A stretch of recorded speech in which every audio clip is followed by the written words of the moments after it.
What's up, coach? In today's video, we're talking with Brianna Battles all about how to train the pregnant and postpartum athlete. Are you ready? Let's get started.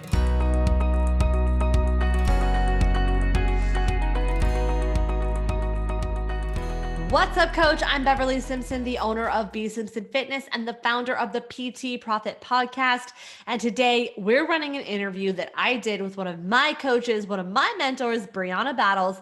And we're talking all about how to train the pregnant and postpartum athlete. So if you like this video, go ahead, hit like, hit subscribe, and tap that bell and be notified when the next video comes out. So without further ado, let's go ahead and roll that interview.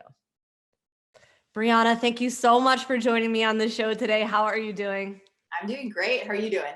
I'm doing awesome. Honestly, this is truly a pleasure and a privilege to have you on the show because if it weren't for you, honestly, you did change the trajectory of my training career. And so I'm so grateful to have you here on the show. It really is, it means a lot to me. So thank you.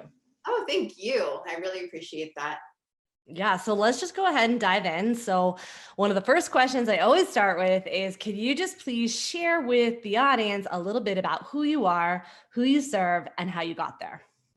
Yep. I'm Brianna Battles. I live in Southern California, and I'm also the founder and CEO of Pregnancy and Postpartum Athleticism.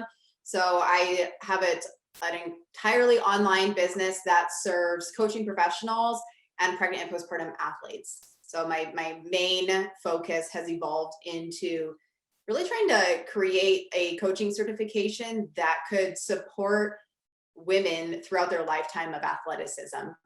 Pregnancy and postpartum is where we see a shift, but then that sets us up for everything that's to come and really pursuing this continuation of athleticism. And I really feel like pregnancy and postpartum is such a foundation where there was a significant missing gap in the fitness industry marketplace. Ooh, I love that. So now how did you get into that? Well, like I am that, right? So like I've been a coach for a really long time now, or it feels like a long time, like over 12 years. And as a woman in the strength and conditioning industry, like this, and as a female athlete, like my whole life, college athlete turned into CrossFit, triathlon, powerlifting. Like I've kind of dabbled in a lot of different things. Now I just, I like to just lift and try to stay as versatile as possible. But I just realized that our athleticism didn't end when collegiate sports ended, right? And so when I became pregnant, I still was training a lot. I was in my early-ish 20s. Well, actually, I was in my later 20s when I first got pregnant. I had been training through all of my 20s, and I didn't want to stop training when I got pregnant. But the information that was out there was either really generic, listen to your body, do what you've always done, or really extreme, be a badass, keep like you can kind of do whatever as long as you were doing it before, loads, challenge, whatever it might be. So that was obviously what I gravitated to as a coach and as an athlete, because I thought that I like knew what to do. And like there's just new considerations when you're pregnant and when you're postpartum. And while that seems like common sense, it's not, because we're fueled by the fitness culture and self-expectations and what I call athlete brain. I've kind of coined that term over the years because it's such a driver for so many people that do identify as athletes. It's that intrinsic motivation to go and push through and challenge. And it's not necessarily to prove something to anybody else, but it's like our own ego speaking. And that can be really hard during any kind of transformative period in our life, pregnancy, postpartum, surgery, injury, or just like change and challenge, which none of us can avoid. That's always going to be a thing. So I try to talk a lot about over the years anyway, about being able to leverage athlete brain to work with you through different seasons of life instead of sabotaging your experience. And that's really what led to becoming the coach I needed and creating a wave, a movement in the fitness industry with pregnancy and postpartum athleticism, providing programs for pregnant athletes, programs for postpartum athletes, ongoing training program, which just launched the Practice Great Fitness program. And then my biggest like heart and brain effort, the coach course, pregnancy and postpartum athleticism, which is a certification for coaches and practitioners or aspiring coaches.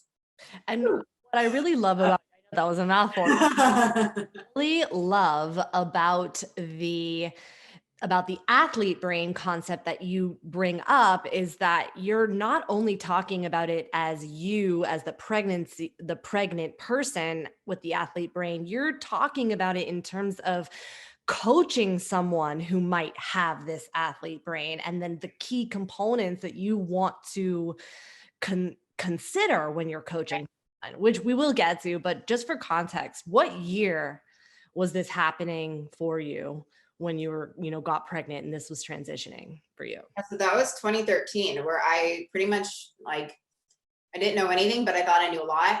And I went through my pregnancy just with an ego, and then had a really challenging birth. And that was another thing is I think in the fitness industry, we're told, if you are healthy and fit and you do all these things, you check all these boxes, then you're going to set yourself up for this ideal return. And while maybe that's true for some people, it's not a guarantee. There's just so many variables.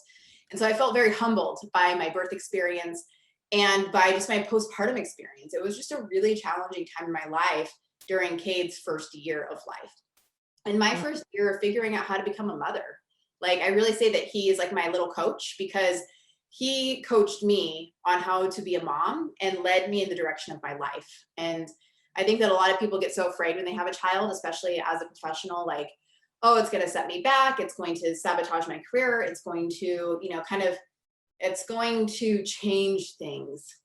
Mm-hmm. And we have this fear that's this negative connotation, but my baby launched a very successful business for me in the trenches, of being able to build something really meaningful and important and quality in the trenches of motherhood is something I'll always be proud of. And, I do want to say that because I know you have a lot of coaches and professionals that listen to this. Your life, your athleticism, your career, your goals, your aspirations do not have to end when your motherhood begins.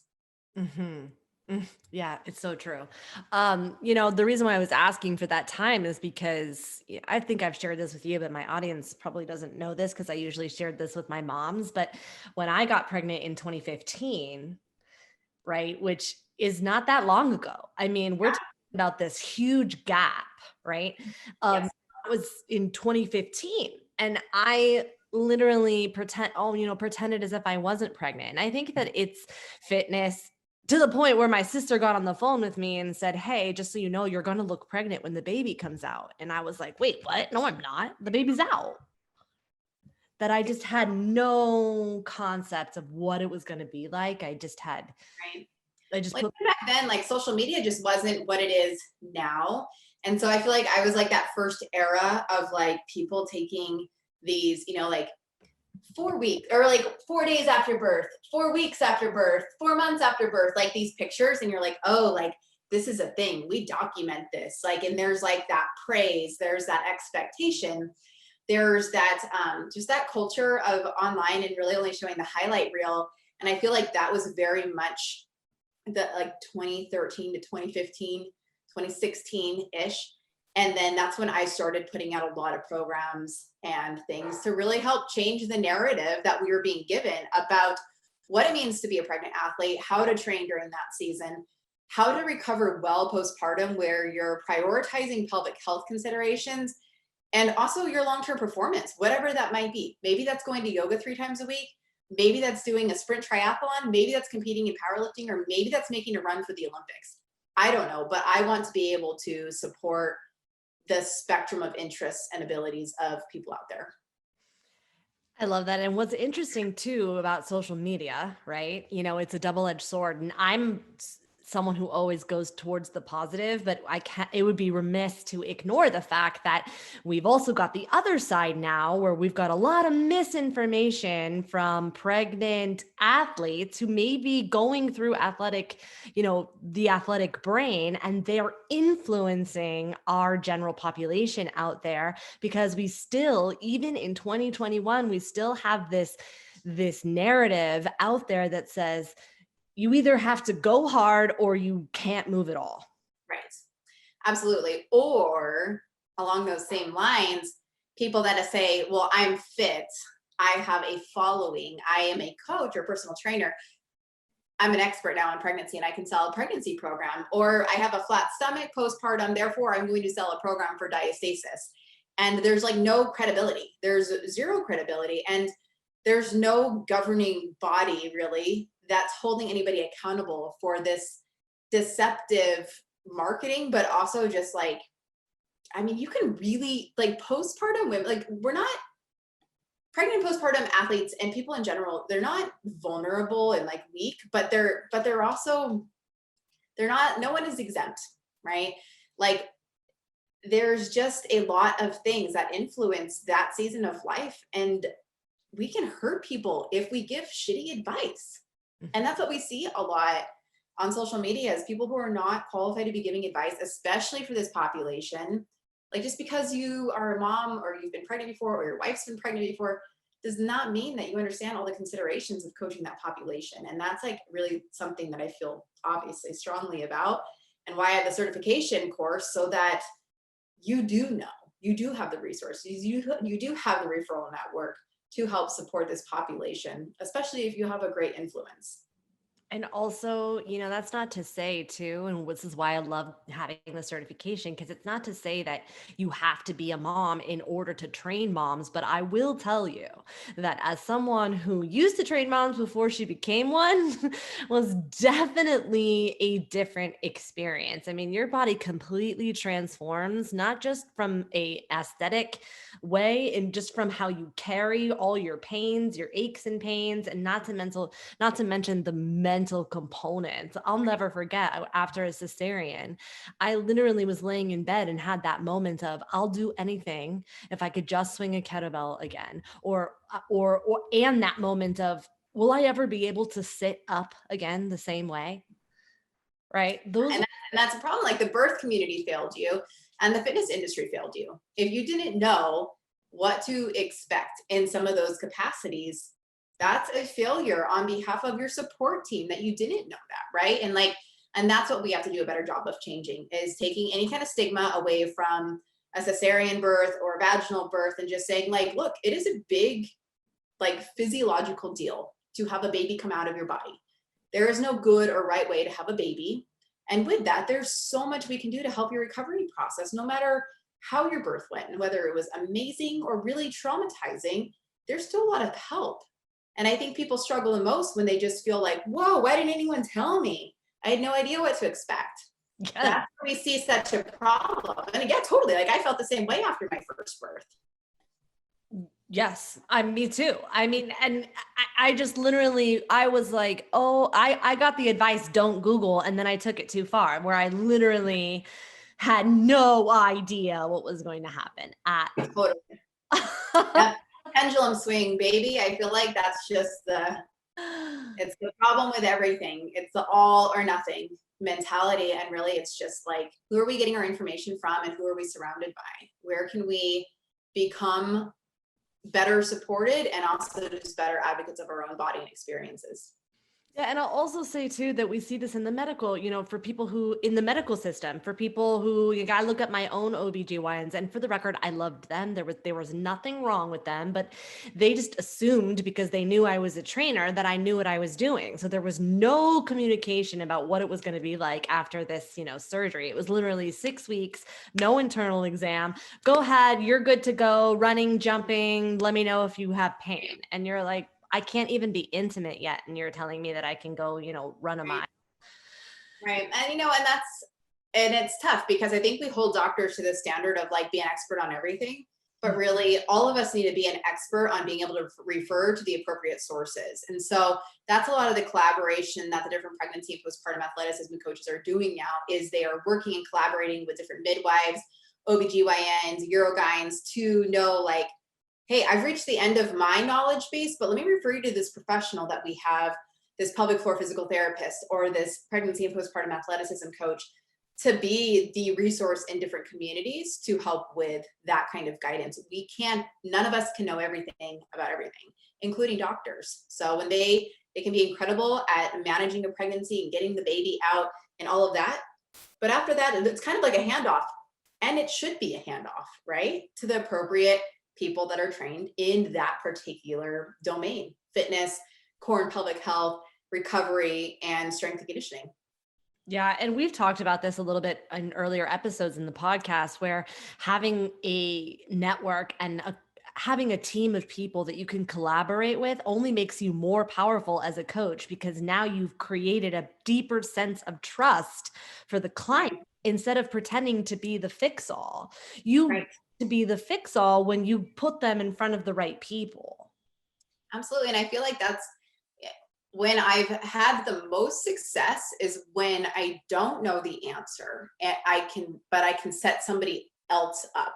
Like I can do the assist, like I feel like all of life is such a sports analogy, but when you're able to give the assist to somebody else who's more qualified to speak on a certain topic or to help somebody, that is what helps you become the trusted coach and the resource and somebody that people will continually go to and seek out information from. And I think that's what's helped me grow is people can trust me, period. And that trust is such a, like, that's everything. When you're building a business, when you're selling, when you're coaching, building relationships, they have to trust you and if you try to be this know-it-all, you're going to lose that credibility really fast.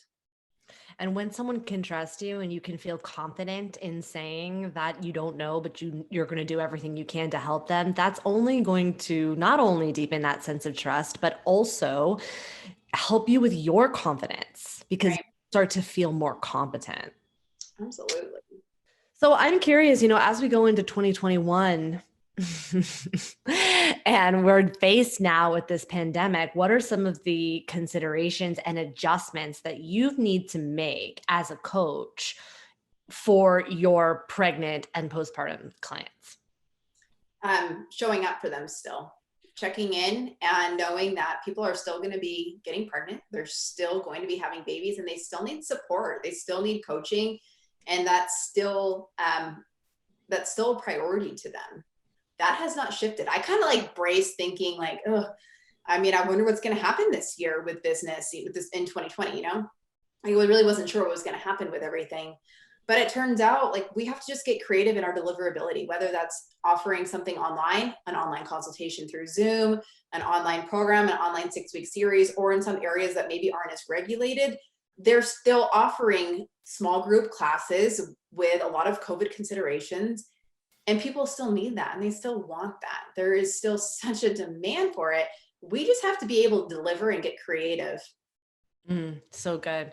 And, I'm also curious, even because we talked a little bit about what it was like in the beginning, like 2013, 2015, and honestly, our personal beginning, because there have been problems since, way back when. Yeah. What are still some of the common myths and misconceptions that coaches face when they're working with a pregnant postpartum client? Either giving them advice that's not true or letting them just fend for themselves. So just listen to your body. Like, I don't know, like you just do your thing. And then there's no advice. I think that we, by nature as coaches, want to help. And the best we can do to help is to actually learn about what they're experiencing.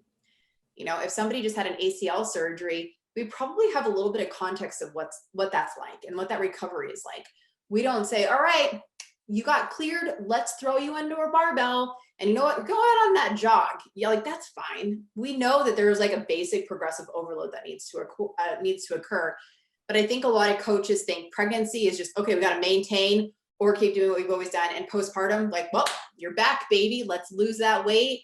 Let's kick your ass into fitness and, just pick up where you left off, essentially. And that is something we see a lot, even outside of like a CrossFit kind of like high intensity scene. We see that in mommy boot camp settings. We see that in like different yoga classes or spin classes where it's just, we're not leveraging variables like intensity, volume, loads. We're not progressing those things. We're sort of trying to maintain them or jump right back into them. And that's where I feel like there's a disconnect, is we've really lost touch with the beauty of progressive overload and time and seasons, man. Like we have to compare it to sports. Like there's an off season, there's a preseason, there's when you're in season, and being able to truly leverage that from a programming standpoint mixed with where this person is at in terms of her season of life and training. That's so true. And, to be fair, it's not all the coach's fault because sometimes moms are coming into this world, right? Fitness industry hasn't just failed coaches. They're failing their moms as well. So trainers are also faced with having really challenging conversations with moms that are coming in saying, no, I just want to do this. Right. And to that, I say, you're right. Like, ultimately, it is her choice and it is her autonomous decision on how she wants to navigate her pregnancy and postpartum. If she's paying you to coach her, though, she's also paying for your advice. And that can be a conversation. It doesn't have to be like this rigid rules. Like, we can meet in the middle a little bit and know that, like, how I go about it is I find out what her ultimate goal is. Is it to get back to the marathons when she's postpartum? Cool. Like, let's talk about how we're going to approach running or scaling back your running during pregnancy. Okay, you want to go back to yoga and do these certain positions or whatever movements when you are postpartum. Well, then how are we going to navigate your practice during this season? Same way, like lifting, CrossFit, whatever. Like, it's finding out what they want to do. And then what is their motivating factor? Why do you want to keep doing handstand push-ups at 30 weeks pregnant? Why do you want to try to run a half marathon when you're 22 weeks pregnant? Like, what's that driving force? And can we have a conversation around that? Because if the why is like, I love it, it's part of my identity, my mental health, I feel good, like, cool, let's prioritize that for when your body is truly ready for it, which is not pregnancy. And it's not early postpartum. It's when they've earned that over time by rebuilding and making sure they've kept their body healthy from the inside out postpartum. I love that. What are some of the indicators, performance indicators that pregnancy and postpartum clients face that could potentially be I don't want to say red flag, but it could be something that a coach needs to pay attention to? Because something I heard from you, and I say that I talk about all the time, which I learned from you, which is that as coaches, we get to be that first line of defense. So oftentimes we need to be paying attention to things that your client might not think is important because they're told it's normal. So I'll start off by saying, like, again, pregnant and postpartum athletes are not fragile, but they're also not invincible. It's up to us to be able to help them walk that line. Some things to be aware of is current core and pelvic health symptoms or orthopedic pain and discomfort, or, and this is really important, the potential of those symptoms and injuries. Our whole body structurally is changing during pregnancy or has been changed postpartum. I don't like calling birth like an injury, but it's such a significant physiological event that, like, a lot just happened there. And we have to respect that process just like we would a knee injury, a shoulder injury, back pain, or whatever, where we are really strategic in how we train and respect that unique consideration. Again, not fragile, but not invincible. And I think that we treat people, especially like fitness-minded people, as both. Like, oh God, well, don't do that. Or, oh, you're fine. I mean, it's cool. Like, your doctor said you can do it, so you're fine. And there's, like, we need to critically think, like, her core is changing. How significant is her diastasis? What can we do to help manage that during pregnancy? Okay, so maybe she leaks when she sneezes, or running, she feels like this sharp shooting pain. Those are things we need to be communicating about and educating our clients about. Because again, we tell everyone to listen to their body. They have no clue what to listen for. That's so true. So, oh my gosh, that's so true. They don't know what they don't know. That's where we get to. That's where Exactly. That's what we're here for. Mm-hmm. To teach. Yeah. So when do you typically recommend your clients see a pelvic floor physical therapist? In an ideal world, I would love for a pregnant athlete to see a physical therapist in her third trimester to establish a relationship. Mm-hmm. Establish a relationship. Know who's going to be in their corner postpartum. Even more ideal would be you're thinking about getting pregnant or in your first trimester, meet with a pelvic floor physical therapist. You can have them help dial in some of your tendencies and get this baseline of, like, how do you breathe? What are your natural positions? What do you want to do? and just have that clinical eye on them that can really help dial in like the little things, and then like basically dial in the micro things so that fitness can be the macro thing that really helps dial in those micro things. That's ideal. But I understand, like, for accessibility reasons or financial, whatever it might be, a lot of people are like, I'm going to wait until I'm postpartum to see one. So if that's the case, then seeing a pelvic floor physical therapist typically around the time that you've been cleared or you've stopped bleeding postpartum, because then you can go in and discuss what your birth experience was like, how long you pushed for, did you tear, what kind of intervention was there, if any, did you have a C-section, a ton of variables. All birth, no matter how the baby comes out, deserves to have postpartum care. And there's no such thing, this is probably gonna get me in trouble, but like there's no such thing as like as an uncomplicated birth. Even if like things went well.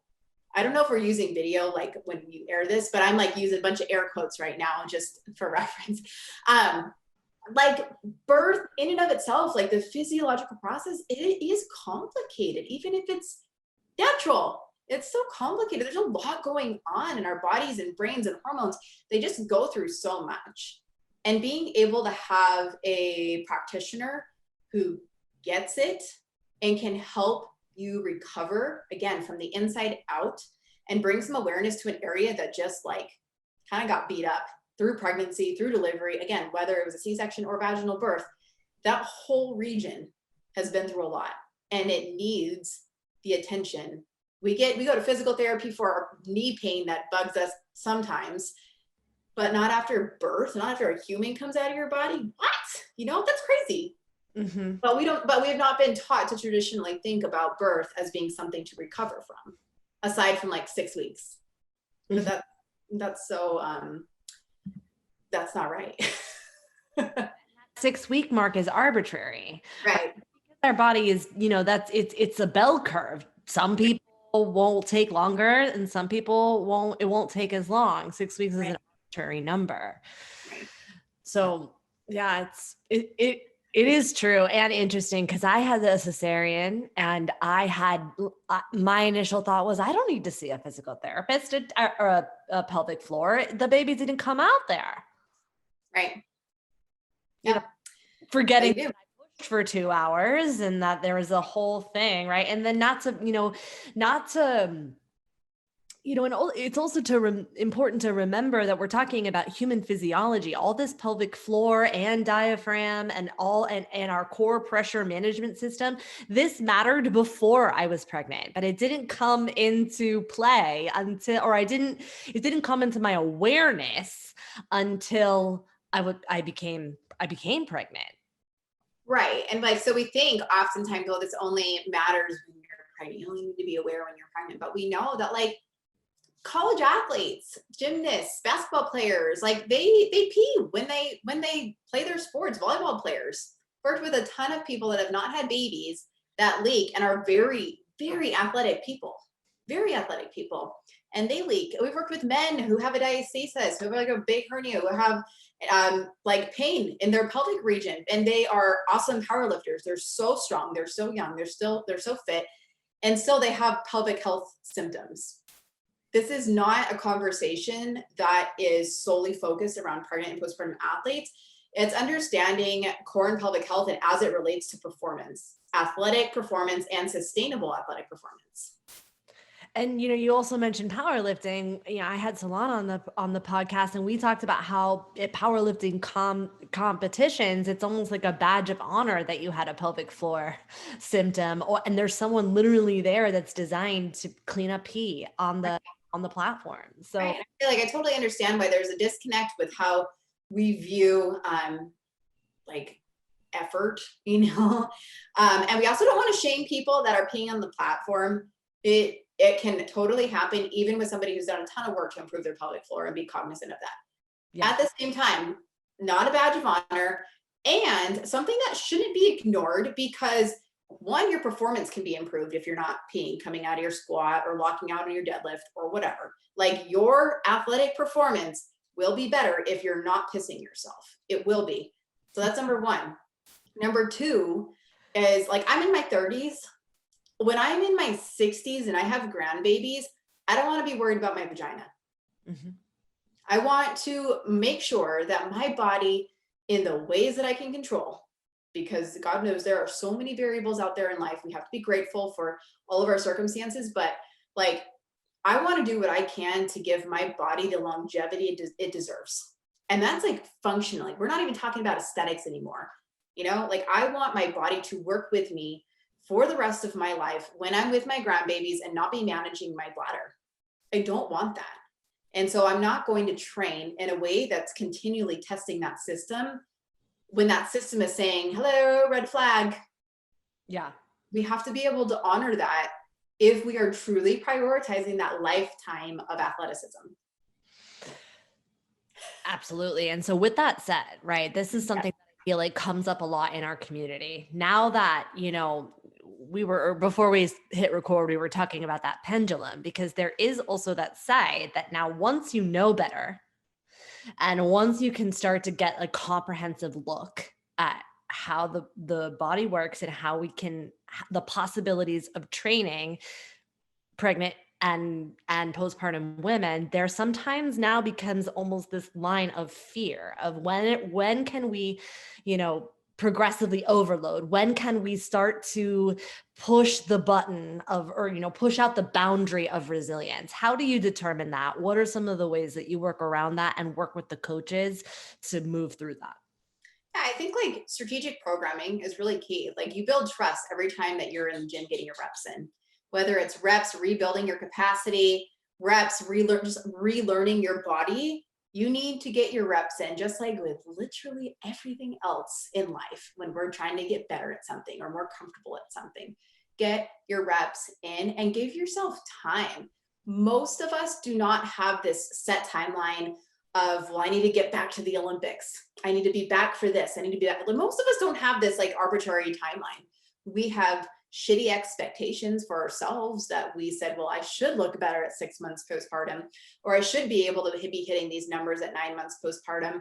We put some of those expectations on ourselves. But I think just truly getting in your reps and building trust within yourself is critical. And then managing symptoms, making sure like, okay, I know that I can do 20 double unders and I'm not peeing, but when I try to go for 30, I start getting kind of symptoms. Okay, I need to build up to 30. And I do that gradually. And I do that by getting stronger across the board. My entire body gets stronger. I get better at other plyometrics that challenge the same system, but that's also going to have carryover into that particular demand that's holding me back. We may have the green light in some movements and challenges and stimulus of movement, but we might be kind of like in that yellow light, red zone for other movements, and that's okay. Throughout our lifetime of athleticism, there's going to be things that we sail through that are easy, that feel good, that they're our comfort level, and other things that challenge us. But being able to just trust that system and put in the work if it's something that you really want to work to, or focus on what does feel good, what you're already good at, what's working. And again, time. No one wants to hear that's a boring answer. But when can I get better? When can I do more? How can I get over my fear? Give it time and keep being consistent with the stuff that you actually want to get better at.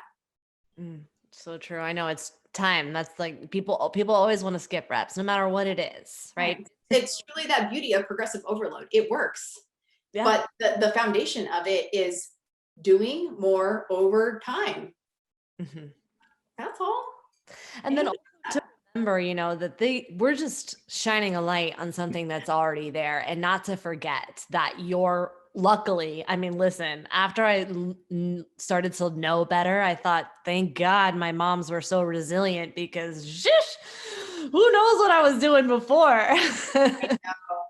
To remember too, that luckily the human body is resilient and we are designed to heal. It's just not on an arbitrary timeline. Right. And healing looks different for every single person. Yeah. We can't compare, like there's no going back for any of us, even if we like look similar or train similarly. I say this and sometimes people get pissed off, but like postpartum is truly forever. And that's not a bad thing. It just is. And that doesn't mean like early postpartum and like, oh, I feel soft or not strong or incapable. Like not that, just like the fact is, once you've had a baby, you have always had a baby. And, like your body's going to change anyway. You're not going back. You are moving forward anyway. And that's if we are lucky, like we have the opportunity to keep our eyes forward on what we can do in the body that we have now, with the interest and abilities that we have now. And that is a privilege. Yes, absolutely. And one of the things too, I want to circle back because you brought it up earlier in this podcast too, is that to remember for your moms that you're training, that early season of postpartum life is very intense. The fourth trimester is what we call it. And moms tend to sometimes forget themselves and then continue to forget themselves throughout that journey. And so being that line of defense for them to help them remember that they're a human too, and not just a mom, being part of that conversation, that experience is very valuable as a mom. I'm saying that is very valuable. Right. We are not martyrs. We're just not. Like, we still have worth. Like, again, your athleticism doesn't end when motherhood begins. Your health and your career and your goals and your sexuality, just all these things, none of that ends when you become a mom. It can evolve and get better, and you know yourself more, and you have the responsibility of still investing in yourself, because we want that for our kids. We want them to see their value and their worth. And like, I want that for my boys. I want them to continually pursue their talents and their gifts and what lights them up. I need to set that example. Mm-hmm. I can't forget about me on like, because I'm only focusing on that. Like, I can do both, and I can do it best by walking the talk. Absolutely. Now, you brought up a couple times diastasis. Would you mind talking a little bit more about what that is, and as a coach, what we should be looking for? Sure. So I think diastasis recti is, first of all, this something that has gained a lot of traction. It's really trendy, and there's a lot of fear behind it. It is the naturally occurring separation of the left and right sides of the abdominal wall during pregnancy, or just somebody who maybe carries a lot more fat in their abdomen. Men can have it, kids can have it, but typically we see it in pregnancy because the abdomen has to expand to make room for the baby. So that line of connective tissue is called the linea alba, and your abs aren't ripping apart. That fascia is designed to spread, to kind of hold that load of the baby pressing out. I am personally 5'3", maybe, and I have giant babies for some freaking reason, like the 10-pound huge babies. And like, they just grew like whoop, straight out. So that plays into my next point, which is you cannot prevent a diastasis from happening. And there's a lot of crappy marketing out there that will say, well, you can prevent diastasis, just do these 5 exercises or buy my program for $49.99 and you won't have a diastasis. And it's crap. Like, you cannot avoid it. It is naturally occurring. But at the same time, we can adjust some of our tendencies and awareness of that system and the whole system during pregnancy. So it becomes a management consideration versus a preventable situation. And diastasis is super trendy because people are like, I don't want to ruin my abs. Mm-hmm. I don't want to mess up my stomach. And while I get that, like, trust me, I get that. I have been down the diastasis spectrum. What I wish more people would be considerate of is their vagina during pregnancy, their pelvic floor, and just what implications there are with that. And I say that as somebody who, fortunately, I have not experienced pelvic floor symptoms. I don't pee, I don't have prolapse, I don't have something that I actually did have a really significant diastasis. But I think that we are so fearful of our abs changing that we're neglecting something that's truly functional, which is the pelvic floor, for incontinence, for sex, for pain, for all of these things, because we're so obsessed with our abs changing that we don't realize that, like, oh, that also matters. My pelvic floor health also matters. Maybe I shouldn't be bearing down. Maybe I shouldn't be running all of this time. Maybe if there's pain, I should acknowledge that. Maybe if I'm peeing my pants postpartum, that's a big deal. But we were so focused on abs that we lost sight of this other incredibly important consideration. So that is my, like, tangent to diastasis. Well, we'll continue with that, but I also want to say with pelvic symptoms, like because this is just my own personal experience. So, if my mom and mother-in-law are listening, love ya. Yeah. But, we talk a lot about pelvic floor symptoms being, leaking, or we have prolapse. So some, part of the uterus or bladder or rectum or falling out or not falling out, but they're sagging, for lack of a better word. I actually happen to have a hypertonic or a pelvic floor that was too tight. And so literally any type of intimacy was excruciating. And so it was like I could not relax. I had to focus on releasing, and that Right.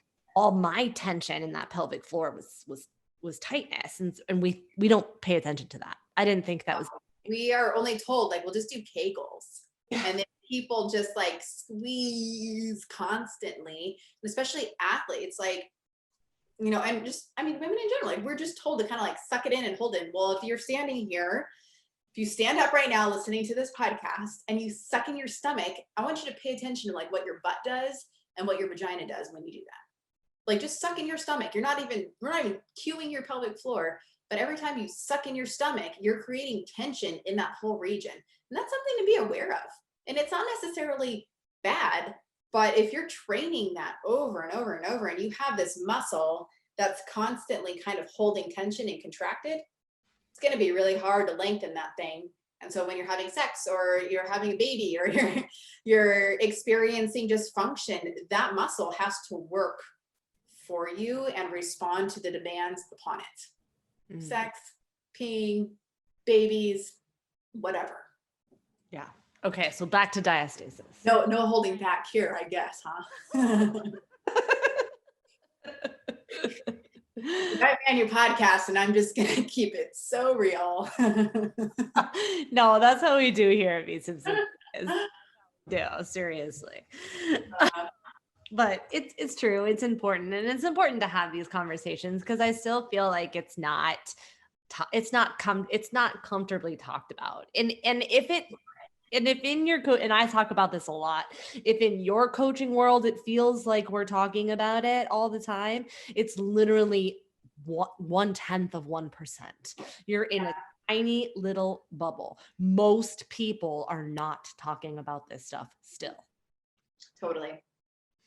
Okay, so with the diastasis, right? So when you have that split, right? And for the record, my daughter had a diastasis, mm-hmm. Right? It's, normal things like, it's not just the separation. We want to be looking at, what are some of the things that we want to be looking at? Yeah. So, and we're not just concerned about how far separated the abs are, at least we're talking now postpartum, really, because pregnancy, it's going to happen. We can control some of those variables of pressure management. But postpartum, I think a lot of people are like, oh man, my DMs are filled with this. Hey, Bri, I have like this 2-finger separation. Yeah. I'm like, that's fine. Like, so 2 fingers, typically it translates, depends, but like to about 2 centimeters, right? So it's not just about the distance separated, though. It's also what the integrity of that fascia is, what that connective tissue of the midline is doing. Is it super, super squishy? So there's not a whole lot of like rebound when you press in on that abdomen.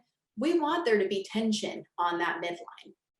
And that's not pooching through the center, like coning out or bulging out. To be able to generate tension with the pelvic floor, TA, controlling the breathing, and then matching that to the demand that they want to do, pull-ups, push-ups, or deadlifting, whatever it might be. So we're looking at the tension integrity of the midline, and also just how does that whole system work, and do our movements support improving that system, or do they not? I think a lot of people think like if they have a separation, then they can't do X, Y, or Z exercises, and that's just not true. Like, it really is context dependent and person dependent. To say this is bad and this is good, it's very arbitrary.